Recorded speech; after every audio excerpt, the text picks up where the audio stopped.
Voilà, bonjour, je suis Dr Aka Félix, hygiéniste naturothérapeute. Ce jour, je voudrais vous parler d'un des fléaux en matière de santé, le diabète.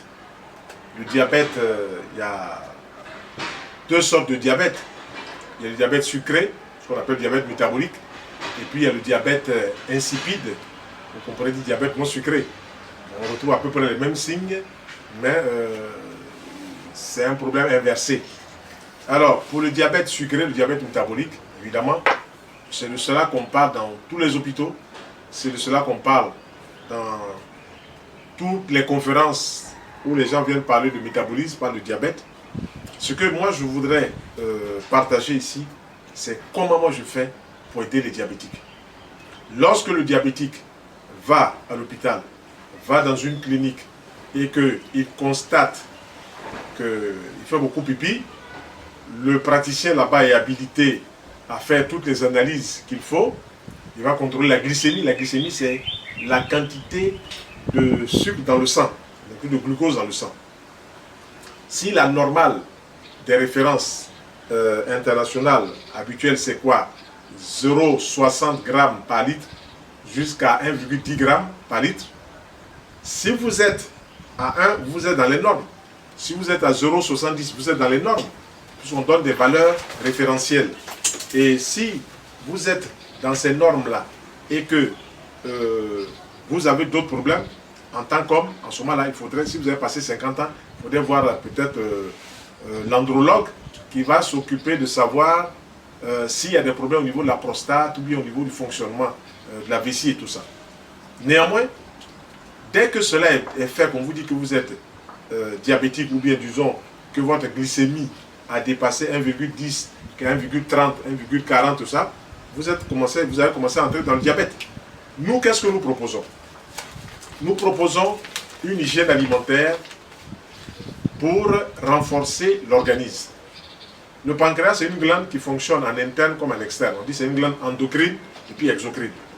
Donc, lorsque vous mangez beaucoup d'aliments où il y a trop de sucre dedans, où le métabolisme amène beaucoup de sucre, le pancréas va se charger de faire descendre un peu cette quantité de sucre. Lorsque aussi vous mangez certains aliments et que votre organisme n'en a pas suffisamment, le pancréas lui va fabriquer encore des éléments pour que le sucre monte un peu. Donc c'est une machine extraordinaire. Alors, dans la démarche que nous proposons, petit déjeuner, on propose quoi? On propose des fruits. Oui, il y a des gens qui vous disent que les fruits c'est pas bon. Qu'est-ce qui n'est pas bon? Ce n'est pas bon lorsque on mange des fruits sur du foutou. Ce n'est pas bon lorsqu'on mange des fruits sur la viande. Ce n'est pas bon lorsqu'on mange des fruits sur la tchéké. Ce n'est pas bon lorsqu'on mange des fruits sur un aliment cuit. Si on mange les fruits en dehors des aliments cuits, il n'y a pas de problème. Il n'y a pas de problème. Je l'expérimente depuis 65 ans. Voilà, je mange mes fruits, ou du moins depuis 41 ans, ou je pratique depuis 41 ans.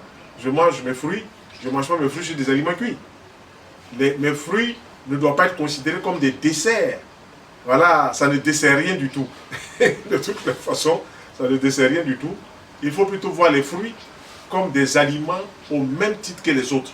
Mais c'est que la particularité des fruits, c'est qu'ils contiennent de bonnes vitamines, contiennent de bons sels minéraux et contiennent de bons oligo-éléments. À l'état cru, donc à l'état vivant, donc à l'état physiologique. Si on mange les fruits comme petit déjeuner et qu'on introduit des laits végétaux, lait de souchet ou tchongon, lait d'arachide ou bien lait de soja, sans mettre du sucre dedans, quand on boit cela, on va aider le corps à rééquilibrer le pancréas. On va aider le corps à mieux digérer. On va aider le corps à mieux fonctionner. Si on rentre dans cette démarche-là, c'est bon.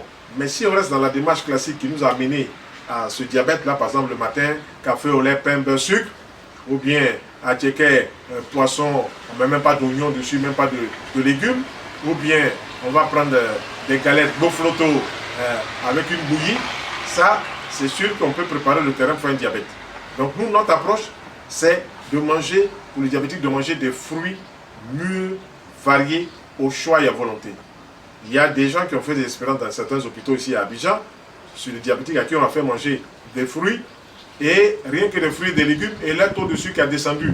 Donc, immédiatement, on ne pourrait pas dire que les fruits sont responsables du diabète. Ils sont responsables lorsque on met les fruits sur des aliments cuits. Et lorsqu'on fait des mélanges incompatibles, comme foutou, viande, ou bien attiéké, poisson, et on ne met pas de légumes crus. Alors en ce moment-là, la digestion de ces deux aliments est assez compliquée. La biochimie est très compliquée. D'un côté, le foutou va demander des sucres amylacés, la viande va demander des acides forts, ce qui n'est pas possible en même temps. Quelquefois, on a mangé à midi jusqu'à 14h, 15h, l'aliment est toujours dans l'estomac, parce que l'organisme n'a pas trouvé les sucres nécessaires pour digérer cela. Or, il faut des sucres pour digérer. On dit l'alimentation est faite de molécules, la digestion est faite d'enzymes. Si ces enzymes-là, ces sucres-là ne sont pas créés ou ne sont pas fabriqués par rapport à ce qu'on a mis dans le corps, l'aliment reste là et il commence à putréfier. Et s'il putrefie, il commence à pourrir, ça n'aura plus la même direction. Donc voilà ce que nous proposons au petit déjeuner.